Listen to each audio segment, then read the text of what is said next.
Juru bicara gugus tugas percepatan penanganan COVID-19 Sumatera Selatan, Yusri, mengatakan peningkatan hingga 3 kali lipat tersebut berkat bantuan alat pemeriksa atau PCR dari Universitas Sriwijaya.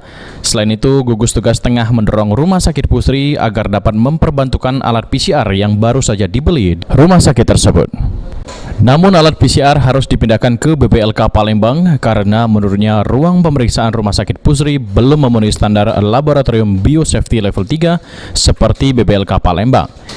Jika semua bantuan terrealisasi, maka pemeriksaan menjadi lebih cepat mengingat Sumsel tengah mengalami fase naik. Sementara hingga 7 Mei 2020, gugus tugas Sumatera Selatan telah mengirim 1.177 sampel swab ke BPLK Palembang. 778 sampel diantaranya masih diproses dan harus mengantri dengan sampel dari Provinsi Lampung, Bengkulu, Jambi, dan Bangka Belitung. Nah, ini BPLK ini dulu kan 96, itu karena alatnya alat lama tahun 2007 ya.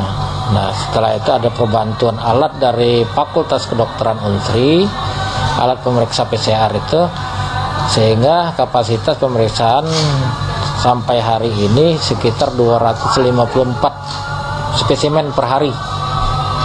254 spesimen per hari, dan ke depan ini akan kita terus perkuat dengan bantuan lagi pengadaan alat PCR dari Dinas Kesehatan Provinsi. Ade Sunandar, PAL TV.